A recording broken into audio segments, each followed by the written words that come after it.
Bottom of the deck ಯಾವ್ದು ಬಂದಿದೆ, 8 of cups ಬಂದಿದೆ. ಸೊ 8 ಆಫ್ ಕಪ್ಸ್ ಬಂದಿದೆ ಅಂದ್ರೆ ನಿಮ್ಮ ಎನರ್ಜಿಯಲ್ಲಿ ಈಗ ಯಾವುದೇ ರೀತಿಯ ಸಮಾಧಾನ ಇಲ್ಲ, ಅಸಮಾಧಾನ ಇದೆ, ಬೇಜಾರಿದೆ, ಮಿಸ್ಅಂಡರ್ಸ್ಟ್ಯಾಂಡಿಂಗ್ಸ್ಗಳಿದೆ, ಸ್ಟಾಗ್ನೇಷನ್ ಅಲ್ಲಿ ಇರುವಂತಹದ್ದು ನಿಮ್ಮ ಲವ್ ಲೈಫಿನಲ್ಲಿ ಕಾಣಿಸ್ತಾ ಇದೆ.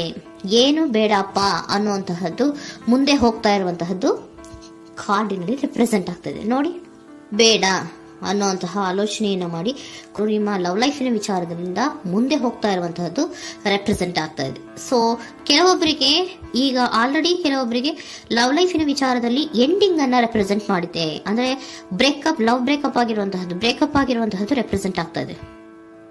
ಈಗ ಆಲ್ರೆಡಿ ನಿಮ್ಗೆ ಲವ್ ಲೈಫಿನ ವಿಚಾರದಲ್ಲಿ ಕೆಲವೊಂದು ಬ್ರೇಕಪ್ಸ್ ಗಳಾಗಿರುವಂತದ್ದು ರೆಪ್ರೆಸೆಂಟ್ ಆಗ್ತಾ ಇದೆ.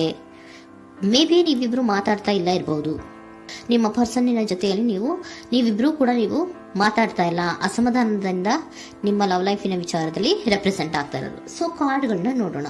So king of wands, sun card and 7 of cups ಬಂದಿದೆ. ಸೊ ನಿಮ್ಮ ರೀಡಿಂಗ್ ನಾನು ಏನ್ ಮಾಡ್ತಾ ಇದ್ದೀನಿ, ಪಾಸ್ಟ್, ಪ್ರೆಸೆಂಟ್, ಫ್ಯೂಚರಿನ ಇಮಿಡಿಯೇಟ್ ಫ್ಯೂಚರಿನ ಬಗ್ಗೆ, ಪಾಸ್ಟ್, ಪ್ರೆಸೆಂಟ್ ಅಂಡ್ ಇಮಿಡಿಯೇಟ್ ಫ್ಯೂಚರ್ನ ಬಗ್ಗೆ ತಗೊಳ್ಳುವಾಗ ನಿಮಗೆ ಪಾಸ್ಟಿನಲ್ಲಿ, ನಿಮ್ಮ ಲವ್ ಲೈಫಿನ ವಿಚಾರದಲ್ಲಿ ಪಾಸ್ಟಿನಲ್ಲಿ ಚಾರ್ಮಿಂಗ್ ಇಂದ, ಬಹಳ ಉತ್ಸಾಹದಿಂದ, ಒಂದು ರೀತಿಯ ಬಹಳಷ್ಟು ಕುತೂಹಲದಿಂದ, ಕ್ಯೂರಿಯಾಸಿಟಿಯಿಂದ ಏನೋ ಪಾಸಿಟಿವ್ ಇದೆ ಅನ್ನುವಂತಹ ರೀತಿಯಲ್ಲಿ ನೀವು ಲವ್ ಲೈಫಿನ ವಿಚಾರದಲ್ಲಿ ಮುಂದೆ ಬಂದಿರುವಂತಹದ್ದು ರೆಪ್ರೆಸೆಂಟ್ ಆಗ್ತಾ ಇದೆ. ಸೊ ಆದರೆ ಬರೀ ಅದು ಇಲ್ಯೂಷನ್ ಅನ್ನೋದು ನೀವು ಗಮನಿಸಿಲ್ಲ. ನಿಮ್ಮ ಲವ್ ಲೈಫಿನ ವಿಚಾರದಲ್ಲಿ ಜಸ್ಟ್ ಇಲ್ಯೂಷನ್ಸ್ ಅನ್ನ ರೆಪ್ರೆಸೆಂಟ್ ಮಾಡ್ತಾ ಇದೆ. ಬರೀ ನೀವು ಕನಸು ಕಾಣಿದ್ದು ಅದು ಹಗಲುಗನಸು ಅನ್ನುವಂತಹದ್ದು ಕೆಲವೊಬ್ಬರಿಗೆ ರೆಪ್ರೆಸೆಂಟ್ ಆಗ್ತಾ ಇದೆ. ಯಾಕೆ ಗೊತ್ತಾ? ಯಾಕೆ ಅಂದ್ರೆ ನಿಮ್ಮ ಲವ್ ಲೈಫಿನ ವಿಚಾರದಲ್ಲಿ ಕೆಲವೊಂದು ನೀವೇನ್ ಅನ್ಕೊಂಡಿದ್ರೆ, ನಮಗೆ ಬೇಕಾದಷ್ಟು ಆಪ್ಷನ್ಸ್ ಗಳಿದೆ, ಹಾಗ್ ಮಾಡ್ಬೋದು, ಹೀಗ್ ಮಾಡ್ಬೋದು, ಹಿಂಗಿರ್ಬೋದು, ಹಂಗಿರ್ಬೋದು ಅನ್ನುವಂತಹ ಬೇಕಾದಷ್ಟು ಕನಸುಗಳನ್ನ ಕಂಡಿದ್ರಿ. ಅದೆಲ್ಲ ಕೂಡ ಜಸ್ಟ್ ಹಗಲುಗನಸು. ಓಕೆನಾ? ಒಂದು ರೀತಿಯ ಭ್ರಮೆ.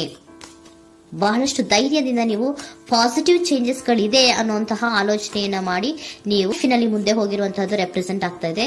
ಸೊ ಕೆಲವೊಂದು ರೀತಿಯ ಆಪ್ಷನ್ಸ್ ಗಳನ್ನ ನಿಮ್ಮಲ್ಲಿ ಇಟ್ಕೊಂಡು, ಆಸೆಗಳನ್ನ ಇಟ್ಕೊಂಡು ನೀವು ಲವ್ ಲೈಫಿನಲ್ಲಿ ನಿಯರ್ ಪಾಸ್ಟಿನಲ್ಲಿ ನೀವು ಮುಂದೆ ಹೋಗಿರುವಂತಹದ್ದು ರೆಪ್ರೆಸೆಂಟ್ ಆಗ್ತದೆ. ಆದ್ರೆ ಅಟ್ ಪ್ರೆಸೆಂಟಿನಲ್ಲಿ ನಿಮಗೆ ಬಂದಿರುವಂತಹದ್ದು ಯಾವುದು? 5 of cups, 7 of pentacles and king of cups. ಏನ್ ಬಂದಿದೆ? 5 ಆಫ್ ಕಪ್ಸ್. 5 ಆಫ್ ಕಪ್ಸ್ ಏನಾಗಿದೆ? ಫೇಲ್ಯೂರ್ಸ್ ಆಗಿದೆ, ಅಳ್ತಾ ಇದ್ದೀರಾ, ಸಮಾಧಾನ ಇಲ್ಲ, ಖುಷಿ ಇಲ್ಲ, ಕಹಿ ಅನುಭವಗಳು ನಿಮ್ಮ ಲವ್ ಲೈಫಿನ ವಿಚಾರದಲ್ಲಿ ಆಗಿರುವಂತಹದ್ದು ಅಟ್ ಪ್ರೆಸೆಂಟಿನಲ್ಲಿ ರೆಪ್ರೆಸೆಂಟ್ ಆಗ್ತಾ ಇದೆ. ಯಾಕೋ ನಿಮ್ಮ ಲವ್ ಲೈಫಿನ ವಿಚಾರದಲ್ಲಿ ತುಂಬಾ ಬೇಜಾರುಗಳನ್ನ ನಿಮಗೆ ರೆಪ್ರೆಸೆಂಟ್ ಆಗಿದೆ. ಸೊ ಸೆಕೆಂಡ್ ಕಾರ್ಡ್ ಅಲ್ಲೂ ಕೂಡ 7 ಆಫ್ ಪ್ಯಾಂಟಿಕಲ್ಸ್ ಬಂದಿದೆ. Period of contemplation. ನಿಮ್ಮ ಲವ್ ಲೈಫಿನ ವಿಚಾರದಲ್ಲಿ ನೀವು ಆಲೋಚನೆಯನ್ನ ಮಾಡ್ತಾ ಇರುವಂತದ್ದು ರೆಪ್ರೆಸೆಂಟ್ ಆಗ್ತಾ ಇದೆ. ಯಾಕಂದ್ರೆ ನಿಮ್ಮ ಲವ್ ಲೈಫಿನ ವಿಚಾರದಲ್ಲಿ ಯಾವುದೇ ರೀತಿಯ ಮುಂದುವರಿಕೆಗಳಿಲ್ಲ. ಸ್ಟಾಗ್ನೇಷನ್ ಅನ್ನ ರೆಪ್ರೆಸೆಂಟ್ ಮಾಡ್ತಾ ಇದೆ. ಬಾಟಮ್ ಆಫ್ ದ ಡೆಕ್ ಅಲ್ಲೂ ಸ್ಟಾಗ್ನೇಷನ್ ಅನ್ನ ರೆಪ್ರೆಸೆಂಟ್ ಮಾಡ್ತಾ ಇದೆ. ಇಲ್ಲಿಯೂ ಕೂಡ ನಿಮ್ಗೆ ಸ್ಟಾಗ್ನೇಷನ್, ನಿಂತಲ್ಲೇ ನಿಂತಿದೆ, ಮುಂದೆ ಹೋಗ್ತಾ ಇಲ್ಲ. ಯಾಕೋ ಒಂದು ರೀತಿಯ ಮುಂದುವರಿಕೆಗಳು ಕಾಣ್ತಾ ಇಲ್ಲ. ನೆಕ್ಸ್ಟ್ ಕಾರ್ಡ್ ಬಂದಿರುವಂತಹದ್ದು ಯಾವುದು? ಕಿಂಗ್ ಆಫ್ ಕಪ್ ಬಂದಿದೆ. ಸೊ ಭಾವನಾತ್ಮಕವಾಗಿರುವಂತಹದ್ದು, ಯೋಚನೆಯನ್ನ ಮಾಡ್ತಾ ಇರುವಂತಹದ್ದು, ಯಾಕೆ ಹಿಂಗಾಯ್ತು ಅನ್ನೋದ್ರ ಬಗ್ಗೆ ನೀವು ಆಲೋಚನೆಯನ್ನ ಮಾಡ್ತಾ ಇರುವಂತಹದ್ದು ರೆಪ್ರೆಸೆಂಟ್ ಆಗ್ತದೆ. ನಿಯರ್ ಪಾಸ್ಟ್ ನಲ್ಲಿ ನನಗೆ ಬೇಕಾದಷ್ಟು ಆಪ್ಷನ್ಗಳಿತ್ತು, ಹಂಗ್ ಮಾಡ್ಬೋದು, ಹಿಂಗ್ ಮಾಡ್ಬೋದು, ಆಪ್ಷನ್ಸ್ ಬೇಕಾದಷ್ಟಿದೆ ನನ್ನ ಲವ್ ಲೈಫಿನಲ್ಲಿ ಅಂತ ನೀವು ಅನ್ಕೊಂಡಿದ್ರಿ. ಬಟ್ ಈಗ ನೀವು ಅನ್ಕೋತಾ ಇರೋದೇನೋ ಅಟ್ ಪ್ರೆಸೆಂಟಿನಲ್ಲಿ ಬ್ಯಾಲೆನ್ಸ್ ಅನ್ನ ಮಾಡಬೇಕು. ಯಾಕೋ ಇಲ್ಲಿ ಅಸಮಾಧಾನಗಳಾಗ್ತಾ ಇದೆ, ಮಿಸ್ಅಂಡರ್ಸ್ಟ್ಯಾಂಡಿಂಗ್ ಗಳಾಗ್ತಾ ಇದೆ, ಮಿಸ್ಕಮ್ಯುನಿಕೇಶನ್ ಗಳಾಗ್ತಾ ಇದೆ. ಕೆಲವೊಬ್ಬರಿಗೆ ಬ್ಲಾಕ್ಗಳು ಕೂಡ ಆಗ್ತಾ ಇದೆ, ಫೋನ್ ಬ್ಲಾಕ್ಸ್ಗಳು ಕೂಡ ಆಗ್ತಾ ಇದೆ. ಯಾವುದೇ ಮೆಸೇಜ್ಗಳಿಲ್ಲ, ಫೋನು ಇಲ್ಲ. ಓಕೆನಾ? ಸೊ ಆ ರೀತಿಯ ಆಲೋಚನೆಗಳಲ್ಲಿ ಮಾಡ್ತಾ ಇರುವಂತಹದ್ದು ರೆಪ್ರೆಸೆಂಟ್ ಆಗ್ತಿದೆ. ಒಂದು ರೀತಿಯ ಬ್ಯಾಲೆನ್ಸ್ ಅನ್ನ ಮಾಡಬೇಕು. ಅಟ್ ಪ್ರೆಸೆಂಟಿನಲ್ಲಿ ಕೆಲವೊಂದು ರೀತಿಯ ಬ್ಯಾಲೆನ್ಸ್ ಅನ್ನ ಮಾಡಬೇಕು ಅನ್ನುವಂತಹ ಆಲೋಚನೆಯನ್ನ ನೀವು ಮಾಡ್ತಾ ಇರುವಂತಹದ್ದು ರೆಪ್ರೆಸೆಂಟ್ ಆಗ್ತಾ ಇದೆ. ಸೊ ಬ್ಯಾಲೆನ್ಸ್ ಅನ್ನ ಮಾಡಬೇಕು ಅನ್ನೋದನ್ನ ನೀವು ಯೋಚನೆಯನ್ನ ಮಾಡ್ತಾ ಇದ್ದೀರಾ.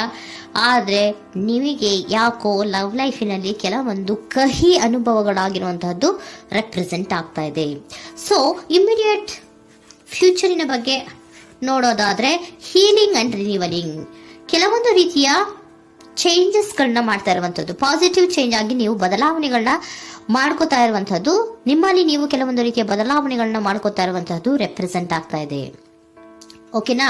ಸೊ ನೆಕ್ಸ್ಟ್ ಕಾರ್ಡ್ ಏನ್ ಬಂದಿರುವಂತದ್ದು, ಕೆಲವೊಬ್ರು ಒಂದು ರೀತಿಯ ಬ್ಯಾಲೆನ್ಸ್ ಅನ್ನ ಮಾಡುವಂತಹದ್ದು, ಲವ್ ಲೈಫಿನ ವಿಚಾರದಲ್ಲಿ ಏನ್ ಈ ಕಹಿ ಅನುಭವಗಳಾಗಿತ್ತು ಅದನ್ನ ಕಮ್ಯುನಿಕೇಶನ್ಸ್ ಗಳ ಮೂಲಕ ನೀವು ಮಾತಾಡುವಂತಹದ್ದು ರೆಪ್ರೆಸೆಂಟ್ ಆಗ್ತಾ ಇದೆ. ಕಮ್ಯುನಿಕೇಶನ್ಸ್ ಗಳನ್ನ ಮಾಡ್ಕೊಂಡು ನೀವಲ್ಲಿ ನಿಮ್ಮ ಲವ್ ಲೈಫಿನ ವಿಚಾರದಲ್ಲಿ ಒಂದು ಭದ್ರತೆಯನ್ನ ಮಾಡ್ಕೊಂಡ್ಬಿಡ್ತೀರಾ, ಒಂದು ಸಾಮರಸ್ಯವನ್ನ ಕೆಲವೊಬ್ರು ಮಾಡ್ಕೊಳ್ಳುವಂತಹದ್ದು ರೆಪ್ರೆಸೆಂಟ್ ಆಗ್ತಾ ಇದೆ. ಯಾಕಂದ್ರೆ ಕೆಲವೊಂದು ರೀತಿಯ ಬ್ಯಾಲೆನ್ಸ್ ಅನ್ನ ಮಾಡ್ಬೇಕು ಅಂತ ಆಲೋಚನೆಯನ್ನ ಕೆಲವೊಬ್ರು ಮಾಡ್ತಾ ಇರುವಂತಹದ್ದು, ಅಲ್ಲಿ ಟಾಕ್ಟಿವ್ ಆಗಿ ಮಾತಾಡುವಂತಹದ್ದು. ಚಿಕ್ಕಂದ್ರೆ ಏನೋ ಒಂದು ರೀತಿಯ ಹೆಸರೇ ಚೇಂಜ್ ಮಾಡ್ಬಿಡೋದು, ಅಂತ ಬಾಯಿ ಬಿಟ್ಕೊಂಡು ನೋಡ್ತಾ ಇರ್ತೀವಲ್ವಾ ಮ್ಯಾಜಿಕ್ ನ, ಹಂಗೆ ನೀವು ಕೆಲವೊಂದು ರೀತಿಯ ಮಾತಾಡಿ ನೀವು ಸರಿ ಮಾಡ್ಕೊಳ್ಳುವಂತಹದ್ದು, ಕ್ಲಿಯರ್ ಕಮ್ಯುನಿಕೇಶನ್ಸ್ ಅನ್ನ ಮಾಡ್ತಾ ಇರುವಂತಹದ್ದು, ಮತ್ತೆ ಅಲ್ಲಿ ಬ್ಯಾಲೆನ್ಸ್ ಅನ್ನ ಮಾಡಿ ನೀವು ಒಂದು ನಿಮ್ಮ ಲವ್ ಲೈಫ್ ಅನ್ನ ಒಂದು ಕಾಂಪ್ರಮೈಸ್ಗೆ ತರುವಂತಹದ್ದು, ಉಳಿಸ್ಕೊಳ್ಳುವಂತಹದ್ದು ಕೆಲವೊಬ್ಬರಿಗೆ ರೆಪ್ರೆಸೆಂಟ್ ಆಗ್ತಾ ಇದೆ. ಆದ್ರೆ ಮತ್ತೆ ಕೆಲವೊಬ್ಬರಿಗೆ ಎಂಡಿಂಗ್ ಗಳನ್ನ ರೆಪ್ರೆಸೆಂಟ್ ಮಾಡ್ತಾ ಇದೆ. ಕೆಲವೊಬ್ರು ಉಳಿಸ್ಕೊಂತೀರಾ, ಮತ್ತೆ ಕೆಲವೊಬ್ಬರಿಗೆ ಎಂಡಿಂಗ್ ಅನ್ನ ರೆಪ್ರೆಸೆಂಟ್ ಮಾಡ್ತಾ ಇದೆ. ಕೆಲವು ಪರ್ಸನ್ ಗಳಿಗೆ ಮಾತ್ರ ಎಂಡಿಂಗ್ ಅನ್ನ ರೆಪ್ರೆಸೆಂಟ್ ಮಾಡ್ತಾ ಇರೋದು, ಮತ್ತೆಲ್ಲರಿಗೂ ಕೂಡ ಹೀಲಿಂಗ್ ಅನ್ನ ರಿನಿವಲಿಂಗ್ ಮಾಡುವಂತಹದ್ದು, ಬ್ಯಾಲೆನ್ಸ್ ಅನ್ನ ಮಾಡ್ತಾ ಇರುವಂತಹದ್ದು, ಮತ್ತೆ ಕ್ಲಿಯರ್ ಕಮ್ಯುನಿಕೇಶನ್ಸ್ ಅನ್ನ ಮಾಡಿ ನೀವು ಇನ್ ಇಮಿಡಿಯೇಟ್ ಫ್ಯೂಚರ್ ನಲ್ಲಿ ಕೆಲವು ಬದಲಾವಣೆಗಳನ್ನ ಮಾಡ್ಕೋತಾ ಇರುವಂತಹದ್ದು ರೆಪ್ರೆಸೆಂಟ್ ಆಗ್ತಾ ಇದೆ. ಸೊ ಏಂಜಲ್ ಗೈಡೆನ್ಸ್ ಏನ್ ಕೊಡ್ತಾ ಇದ್ದಾರೆ ಅಂತ ನೋಡೋಣ. ಕೆಲವೊಬ್ರು ಕಾಂಪ್ರಮೈಸ್ ಮಾಡ್ಕೋತಾ ಇದ್ದೀರಾ. So next, in the near future ಅಂದ್ರೆ ಇನ್ ಸದ್ಯದಲ್ಲೇ ನೀವು ಕೆಲವೊಬ್ರು ಏನ್ ಮಾಡ್ತೀರಾ, ಮಾತಾಡಿ ಕ್ಲಿಯರ್ ಆಗಿ ಮಾತಾಡಿ, ಅಯ್ಯೋ ಬೇಡಪ್ಪ ಇದು ಸರಿ ಹೋಗಲ್ಲ, ನಾವ್ ಹಿಂಗಿದ್ರೆ ಸರಿ ಹೋಗಲ್ಲ ಅಂತ ನೀವು ನೀಟಾಗಿ ಮಾತಾಡಿ ಅವ್ರನ್ನ ಒಂದು ರೀತಿಯ ಕನ್ವಿನ್ಸ್ ಮಾಡ್ತೀರಾ. ಸೊ ಮ್ಯಾಜಿಕ್ ಪರ್ಸನ್ ಮಾಡೋದೇನೋ ಕೆಲವೊಂದು ವಿಚಾರಗಳನ್ನ ಕನ್ವಿನ್ಸ್ ಮಾಡ್ಬಿಡ್ತಾರೆ ನಮ್ನ, ಹಂಗೆ ನೀವು ಕೆಲವೊಂದು ವಿಚಾರಗಳನ್ನ ಕನ್ವಿನ್ಸ್ ಮಾಡಿ ಕಾಂಪ್ರಮೈಸ್ ಅನ್ನ ಮಾಡ್ಕೊಳ್ಳುವಂತಹದ್ದು ರೆಪ್ರೆಸೆಂಟ್ ಆಗ್ತಾ ಇದೆ ಇನ್ ದ ನಿಯರ್ ಫ್ಯೂಚರ್ ಅಲ್ಲಿ. ಜಾಸ್ತಿ ದಿನ ಏನು ಇಲ್ಲ, ನೀವೇನ್ ಜಾಸ್ತಿ ದಿನ ಕಾಯುವಂತ ಅವಶ್ಯಕತೆ ಇಲ್ಲ. ಕೆಲವೊಬ್ಬರಿಗೆ ಕಾಂಪ್ರಮೈಸ್ಗಳು ಇದೆ, ಕೆಲವೊಬ್ಬರಿಗೆ ಮಾತ್ರ ಲೆಟ್ ಗೋ. ಕೆಲವೊಂದು ವಿಚಾರಗಳನ್ನ ಬಿಟ್ಟು ಬಿಡಬೇಕಾಗುತ್ತೆ. ಕೆಲವೊಂದು ಎಂಡಿಂಗ್ ಗಳನ್ನ ಮಾಡಿದ್ರೆ ನೀವು ಕಾಂಪ್ರಮೈಸ್ ಆಗ್ತಾರಾ ನೋಡಿ, ಆಗ್ಲಿಲ್ಲ ಅಂದ್ರೆ ಮುಂದೆ ನೀವು ಹೋಗ್ಬೇಕಾಗತ್ತೆ. ಯಾಕಂದ್ರೆ ಕೆಲವೊಂದು ರೀತಿಯ ಸ್ಟಾಗ್ನೇಷನ್ ಅಲ್ಲಿ ಇರೋದ್ರಿಂದ, ನಿಮಗೆ ಬಾಟಮ್ ಆಫ್ ದ ಡೆಕ್ ಕೆಲವೊಬ್ಬರಿಗೆ ಸ್ಟಾಗ್ನೇಷನ್ ಅಲ್ಲಿ ಇರೋದ್ರಿಂದ, ಸೊ ಸಾಧ್ಯತೆ ಮಟ್ಟಿಗೆ ನೀವು ಮುಂದೆ ಹೋಗ್ಲೇಬೇಕಾಗತ್ತೆ. ಎಷ್ಟು ದಿನ ಅಂತ ನೀವು ಅಲ್ಲೇ ಇರ್ತೀರಾ, ಸ್ವಲ್ಪ ಮುಂದೆ ಹೋಗಿ ನೆಕ್ಸ್ಟ್ ಮುಂದಿನ ದಿನಗಳಲ್ಲಿ ನಿಮ್ಗೆ ಕಾಂಪ್ರಮೈಸ್ ಆಗುವಂತ ಸಾಧ್ಯತೆಗಳು ಇದೆ. ಪಾಸ್ಟ್ ಅಲ್ಲಿ ನೀವೇನ ಕೆಲವೊಂದು ಭ್ರಮೆಗಳಲ್ಲಿ ಕೆಲವೊಂದು ಆಪ್ಷನ್ಸ್ ಗಳಲ್ಲಿ ಏನಿದೆ ಅವರಿಗೆ ತುಂಬಾನೇ ಕಹಿ ಅನುಭವಗಳಾಗಿರುವಂತಹ ಸಾಧ್ಯತೆಗಳು ಇದೆ. ಅದರಿಂದ ಕೆಲವೊಬ್ರು ಹೀಲಿಂಗ್ ಅಂಡ್ ರಿನಿವಲ್ ಆಗಿ ಕೆಲವೊಂದು ರೀತಿಯ ಚೇಂಜಸ್ ಗಳಾಗುವಂತಹದ್ದು, ಅಲ್ಲಿಗೆ ಎಂಡ್ ಅನ್ನ ಮಾಡುವಂತಹದ್ದು ಕೆಲವೊಬ್ಬರಿಗೆ ರೆಪ್ರೆಸೆಂಟ್ ಆದ್ರೆ, ಮತ್ತೆ ಕೆಲವೊಬ್ಬರಿಗೆ ಮಾತಾಡಿ ಕಾಂಪ್ರಮೈಸ್ ಅನ್ನ ಮಾಡ್ಕೊಳ್ಳುವಂತಹದ್ದು